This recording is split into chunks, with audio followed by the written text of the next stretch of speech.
ब्रह्मा, विष्णु और महेश, इन तीनों की जो देवियां हैं, ब्रह्मणी, लक्ष्मी और पार्वती। थोड़ा ध्यान लगाकर सुनना। हरतालिका तीज शिव महापुराण की कथा ही नहीं, आप जो तीज करते हो, हरियाली करो चाहे सातुड़ी करो, उस तीज की महत्वता क्या है, इस हिंगोली की शिव महापुराण की कथा में अपने को समझना है कि उसकी मूल तत्वता, उसकी महत्वता है क्या, उसका महत्व क्या है।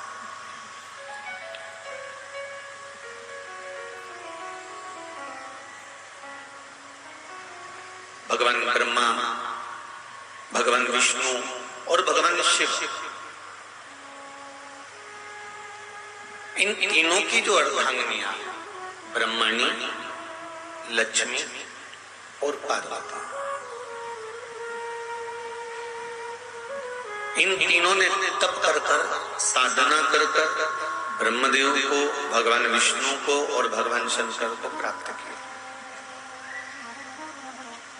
और तीनों ने प्राप्त कर कर तीनों देवताओं से वर मांगा कि वर हमको ऐसा दीजिए कि हमारे तप साधना का फल नारी को तीज के दिन प्राप्त हो जाए। अब देखिए जरा, एक ही व्रत से, एक ही उपवास से उसको संपूर्ण तप साधना का फल प्राप्त हो रहा है, संपूर्ण तप साधना का फल उसको मिल रहा है। मात्र एक व्रत से, केवल एक व्रत कर रहे हैं, संपूर्ण तप साधना का फल उसको प्राप्त हो रहा है। ऐसा कोई व्रत, ऐसी कोई साधना, ऐसा कोई शंभो शरण बड़ी मांगो घड़ी दुख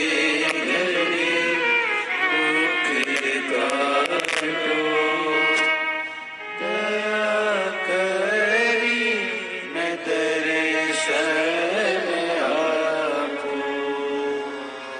शंभो शरण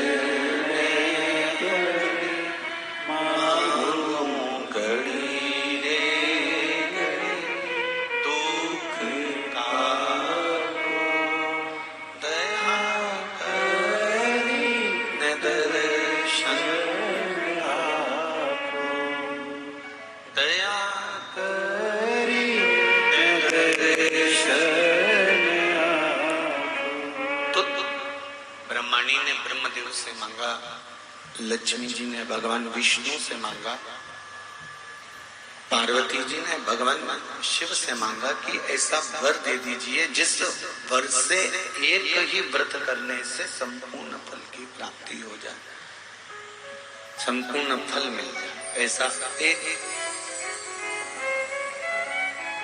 व्रत का फल दे दीजिए, मात्र एक व्रत का। अब देखिए, हरियाली तीज करने वाली माताएं थोड़ा ध्यान से सुनना।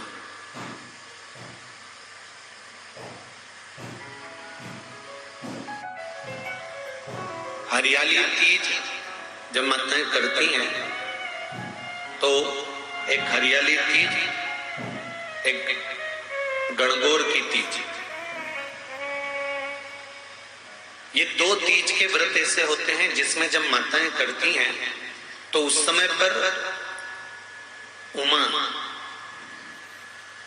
ब्रह्मणी और लक्ष्मी, इन तीनों की आराधना का फल उसको केवल एक व्रत से प्राप्त हो जाता। अब देखिए दूसरा, सातुड़ी तीज।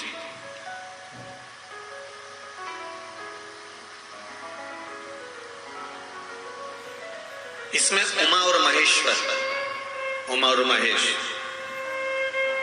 ब्रह्मणी और लक्ष्मी, इन चार के व्रत तप का फल एक साथ सातुड़ी तीज के दिन प्राप्त हो जाता। अब आती है हरतालिका तीज।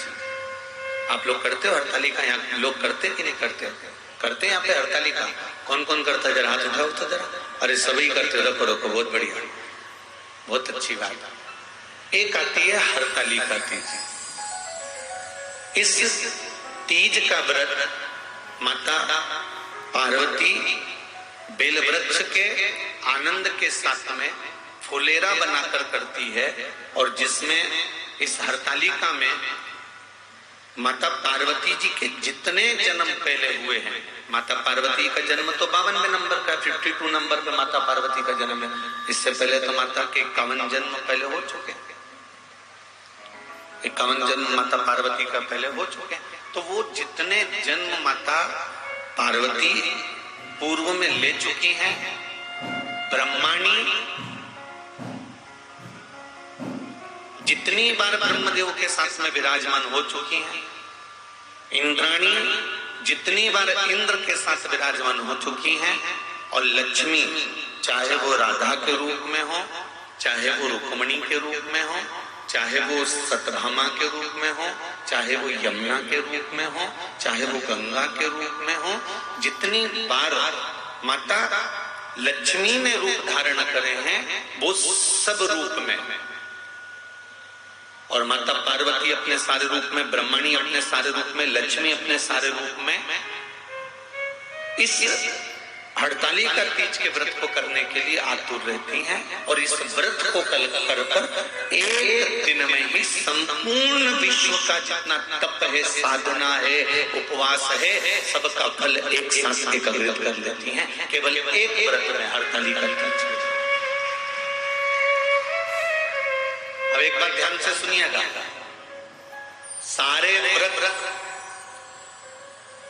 आपका अगर स्वास्थ्य खराब हो गया तो आप व्रत छोड़ सकते हो। जितने भी व्रत आप लोग कर रहे हैं पूर्व के, सोमवार, मंगलवार, एकादशी, छठ, पंचमी, चतुर्थी, अगर आपका स्वास्थ्य खराब है तो आप उस व्रत को छोड़ सकते हो, सारे व्रत को छोड़ सकते हो।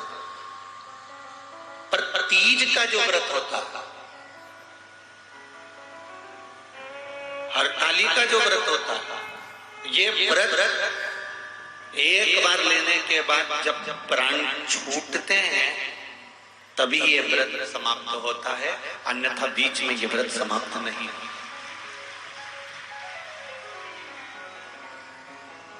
ये व्रत समाप्त होता ही नहीं।